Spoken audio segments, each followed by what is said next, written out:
તો મીરાબાઈએ તો ઘંટી વગાડી અને ખોલ્યું.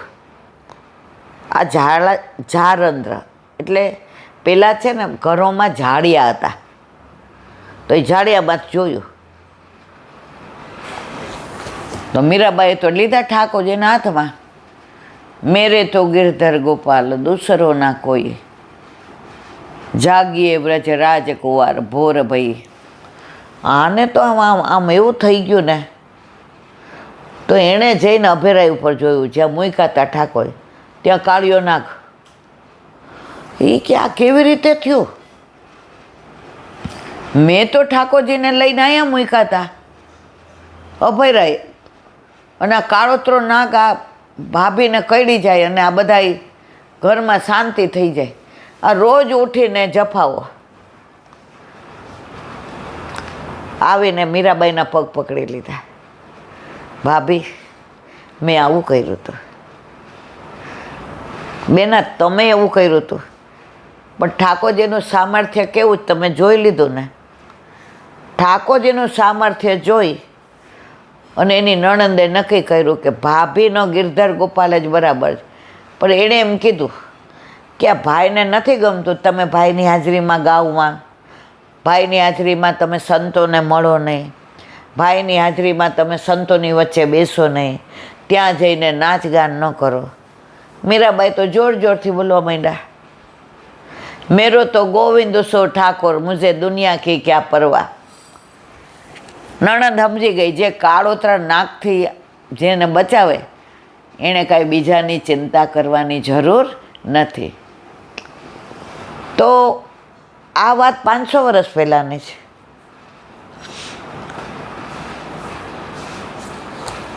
લીલી પરિક્રમામાં 40મો દિવસ હતો.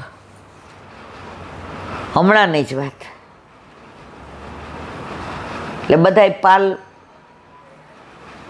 નીકળીને સામાન ને બધું ભરાવતા હતા રિક્ષામાં, કારણ કે ગોકુળથી ટ્રેન બધાની મથુરાથી હોય. બધાના ઉદાસ હતા કે સારું 40 દિવસ ક્યાં વયા ગયા ખબર ન પડી.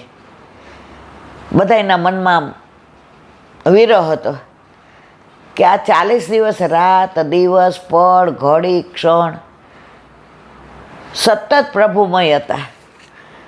હવે પાછું મથુરા જવાનું. તો એક પાલમાં VVIPમાં 2 અને VIPમાં 4. તો એ 4 જણા જે પાલમાં હતા એમાં 3 જણા બધું સામાન ને, ચોથા ભાઈ હતા ને એ નીકળે જ નહીં. એ કે ના, મારે વ્રજ છોડવું નથી. વ્રજ મોહે બિસરત નાહી, ઉધો વ્રજ મોહે બિસરત નાહી. હવે બધા એને સમજાવ્યું કે જેને કીધું કે હવે આ શું કરવું. તો જેને એટલો વિરહ થતો હતો.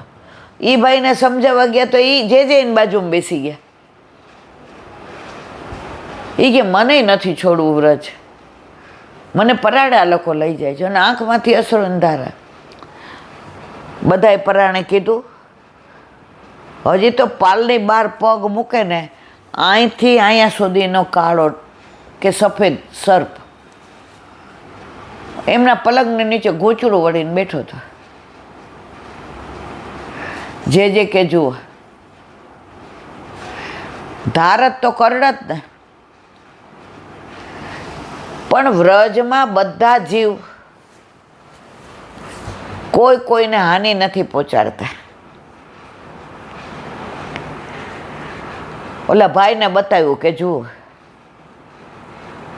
અને પછી બધાએ કીધું હવે કે હવે આપણે તો ખેતરમાં પાલ બાંધ્યા હતા, એટલે આ ખેતરનો જીવ છે, ખેતરમાં વયો જશે, એને મરાય નહીં, એને કાંઈ કરાય નહીં. તો વ્રજમાં તો કાગડો હોય કે સાપ હોય, કીડી હોય કે મકોડા હોય, ગાય હોય કે ભેંસ હોય, બછડા હોય કે હરણ હોય, વ્રજમાં જન્મ લીધો એટલે એનો ઉદ્ધાર નક્કી ને નક્કી જ છે. વ્રજવાસીઓ ત્યાં રહેતા હોય કે ન હોય, પણ એમણે ત્યાં જન્મ લીધો એટલે એ વ્રજવાસી જ કહેવાય.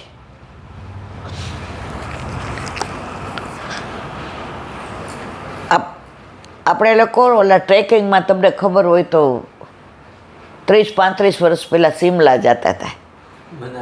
હા, મનાલી. જો તો ટ્રેનમાં ઓલા વ્રજવાસી હતા. હવે બોલે વ્રજ ભાષા, મને સૌથી વધુ ગમતી હોય ને તો વ્રજ ભાષા.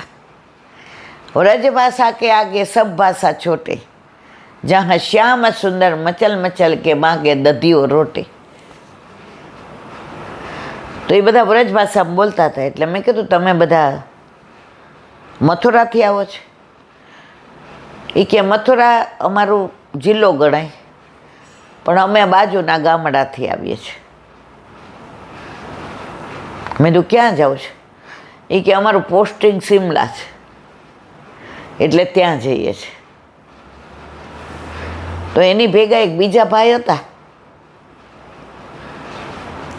એના મોઢા પર આ ઉદાસી હતી.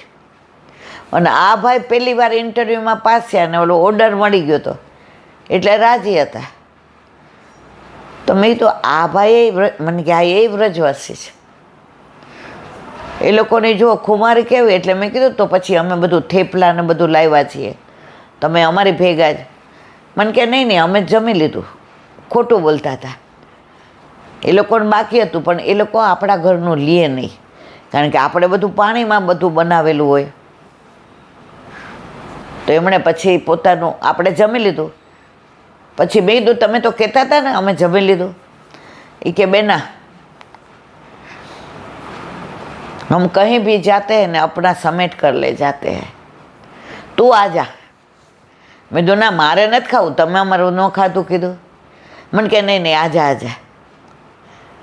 હવે એણે જે ઘીમાં પરોઠા બનાવ્યા હતા, ઘી મોણે પરોઠામાં ઘીનું, અંદર કોથમીર ને મરચાં ને આદુ ને જીરું ને મીઠું ને અને દહીંથી નિતારેલું દહીં એનાથી એને લોટ બાંધ્યો હતો. અને આચાર કયું ટેટીનું, એટલે એ આપણે આ કેળા કહી ને એ હતા એની પાસે. એટલે ઓલા બીજા ભાઈ હતા ને એ કાંઈ બોલે જ નહીં, આ નવા હતા ને એ જ બોલ. મેં તો આ ભાઈને કેમ, એ કે એનું પોસ્ટિંગ 3 મહિના પહેલાં થયું. એ મારા માટે રજા લઈને આવ્યો 4 દિને. હવે એને એ કે વ્રત છોડવું નહોતું, હવે રાજીનામું આપવા આવે છે. મેં તો કેમ? મને કે રૂખી સુખી ખાएंगे, વ્રજ નહીં છોડેંગે.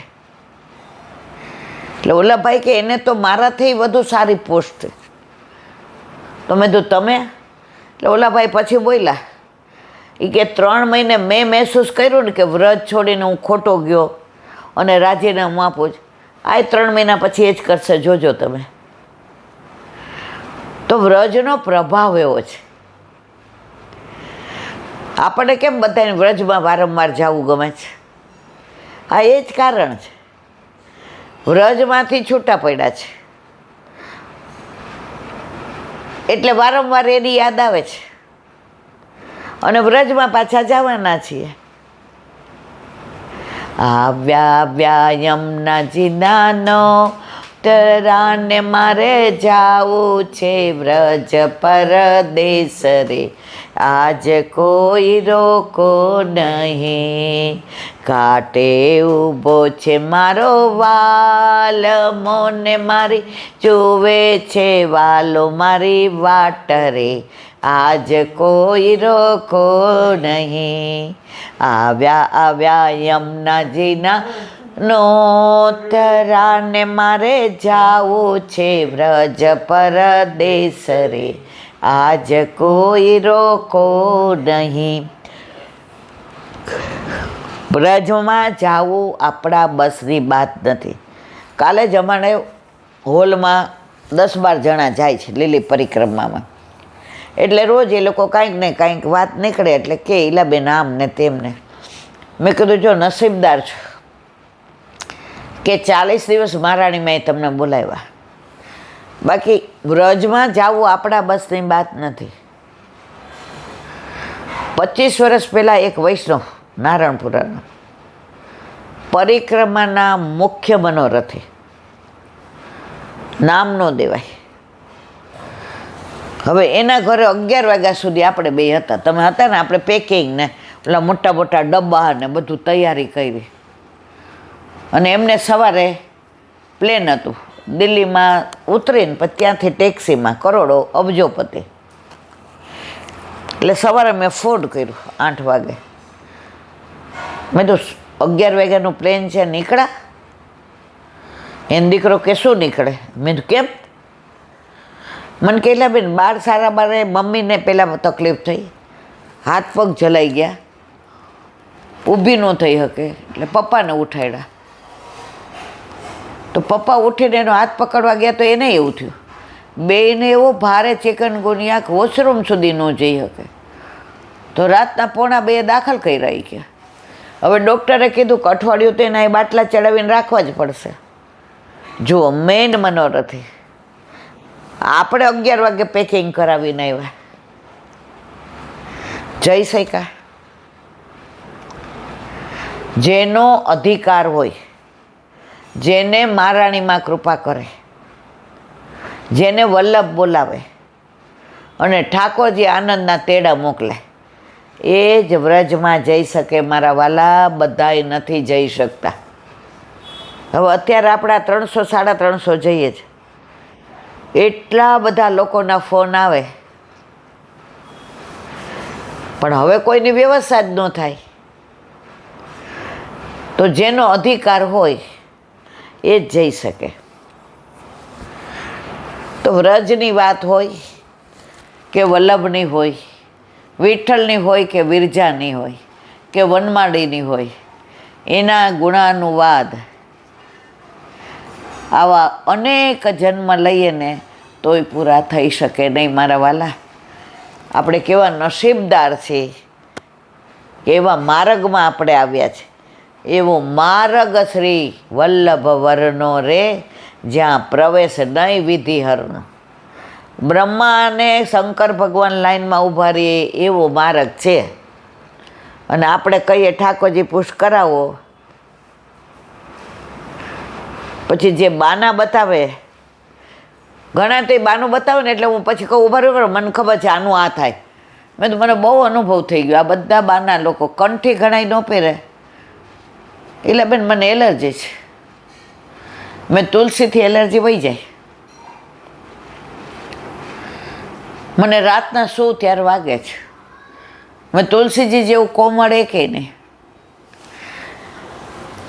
એટલે આ કળિયુગનો ચારે બાજુ પ્રભાવ, આમાં કંઈ વિશેષ જેના ઘરે ઠાકોરજીને પધારવું હોય. આ છોકરો આવ્યો તો કેટલો 17-18 વર્ષનો હતો, 18 નો હતો. તમે વાત કરી ને, મેં એને કેટલોય સમજાવ્યો. મેં તો બેટા તું સીએનું કર લે. ના એટલે આંટી તમે મને નિરાશ ન કરતા, હું તમને જ બધું પૂછવા આવ્યો શું લઈ જવાનું શું નહીં ને. રાતના સત્સંગ સાંભળું, સવાર ઠાકોરજીની સેવા, બીજું હું કાંઈ કરતો નથી. આ 18 વર્ષનો છોકરો એમ કહે બીજું હું કાંઈ કરતો નથી. જુઓ તો ખરા તમે, પાઠ કરે, ઠાકોરજીની સેવા પહોંચે અને રાતના સત્સંગ સાંભળીને સુવે. એ કે આંટી તમને એક વાત કહું. મેં તો હા કે ને ભાઈ,